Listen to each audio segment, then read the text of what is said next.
राजस्थान की राजनीति में अंता से बीजेपी विधायक कंवरलाल मीणा की सदस्यता को लेकर विवाद और गहराता जा रहा है।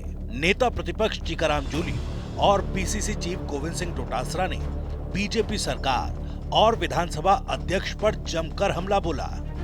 राजस्थान बोर्ड के रिजल्ट का रियल टाइम अपडेट चाहिए तो याद रखिए, राजस्थान बोर्ड के 10वीं और 12वीं के नतीजे सबसे पहले tv9hindi.com पर। इससे पहले राजस्थान प्रदेश कांग्रेस अध्यक्ष गोविंद सिंह डोटासरा ने स्पीकर पर पक्षपातपूर्ण व्यवहार का आरोप लगाते हुए विधानसभा में प्राक्कलन समिति के सदस्य पद से इस्तीफा दे दिया। अब प्रेस कॉन्फ्रेंस के दौरान गोविंद सिंह डोटासरा ने कहा कि अभी मेरा इस्तीफा हुआ है, आने वाले दिनों में और भी बड़े निर्णय होंगे।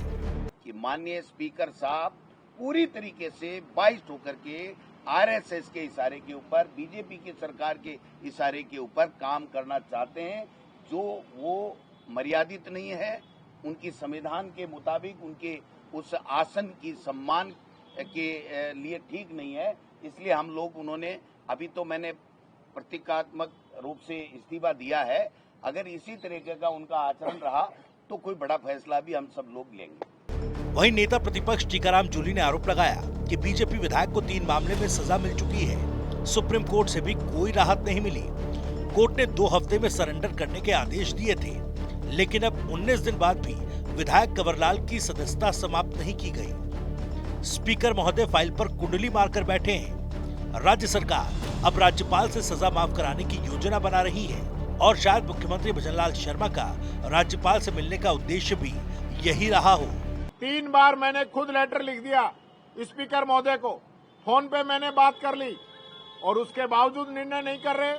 और अभी हमें पता चला है कि इसमें राज्यपाल महोदय के द्वारा ये लोग सजा माफ करवाने का प्रयास कर रहे हैं। मेरे को तो पता चला कि कल मुख्यमंत्री जी भी गए हैं स्पेशल, हो सकता है इसी काम के लिए वो गए हों, तो ये आज गए हैं, तो आज स्पेशल इसी काम के लिए गए होंगे। मुख्यमंत्री जी से मैं कहना चाहूंगा, इस संविधान का सम्मान करो। इस संविधान की वजह से आपको कुर्सी मिली है और उस संविधान का अपमान करने में तुले हुए हो। भारतीय जनता पार्टी का विधायक किसी अधिकारी पे पिस्तौल तान दे, 20 साल बाद उसके अंदर फैसला आए और उस फैसले को मानने से आप इनकार कर दो। सुप्रीम कोर्ट के द्वारा विधायक को कहा गया है कि आप 2 सप्ताह में सरेंडर करें। कल 2 सप्ताह भी पूरे हो रहे हैं। वो तो सुप्रीम कोर्ट ने कहा है, पुलिस तो उसको पहले दिन अरेस्ट कर सकती है। तो पुलिस क्या काम कर रही है, ये मैं पूछना चाहता हूं। मेरा सीधा आरोप है इस सरकार पे कि ये सरकार तानाशाही कर रही है, राजस्थान के अंदर दोहरे कानून लागू कर रही है और अपराधियों को, जो अपराधी चुन के आ गए और उनको सुप्रीम कोर्ट के द्वारा भी उनको रियायत नहीं मिली, उनकी सदस्यता नहीं खत्म कर रहे हैं। ये अपने आप से धोखा दे रहे हैं, इस देश से धोखा दे रहे हैं, इस राजस्थान की जनता से धोखा दे रहे हैं। ये बात मैं कहना चाहूंगा।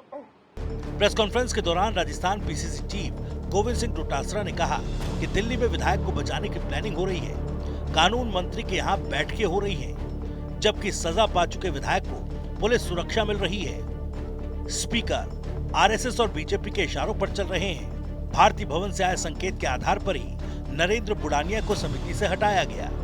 माननीय स्पीकर साहब केवल और केवल आरएसएस और बीजेपी के लोग जो कहते हैं उसके मुताबिक फैसले लेने के आदी हो गए हैं और ये प्रमाणित करता है। आप देखिए कि कंवरलाल जी जो माननीय अभी तक विधायक हैं, उनको अभी तक भी पुलिस प्रोटेक्शन है, उसके पीएसओ लगे हुए हैं।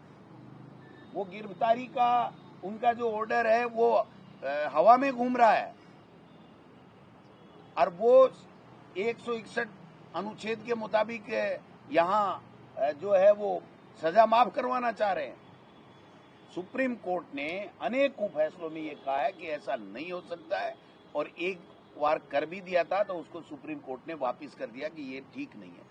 जिसके 27 मुकदमे हो और वो भी इलेक्शन में और जनप्रतिनिधि और जो लोक सेवक हैं, अधिकारियों के खिलाफ अधिकतर अधिकारियों ने दर्ज कराए, उनके साथ मारापीटी और उस तरह के अपराध कारित किए हैं तब कराए हैं। और ऐसे व्यक्ति को इतने दिन तक बचा करके रखना और अब षड्यंत्र करना कि इसकी सजा माफ करा दो, जिससे उसकी सदस्यता नहीं जाए और इसको जेल में नहीं जाना पड़े। ये कहाँ का न्याय है, कहाँ का कौन सा संविधान लेकर के आए?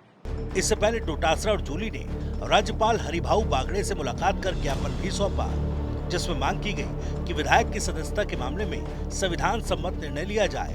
उन्होंने कहा कि देश में सभी जनप्रतिनिधियों के लिए एक समान कानून लागू होना चाहिए। प्रेस कॉन्फ्रेंस के दौरान डोटासरा ने संकेत दिए कि आने वाले दिनों में और भी बड़े निर्णय कांग्रेस की ओर से लिए जाएंगे। ना किसी और लिंक की जरूरत, ना किसी कंफ्यूजन की, बस एक क्लिक। राजस्थान बोर्ड के 10वीं और 12वीं के नतीजे सबसे पहले tv9hindi.com पर।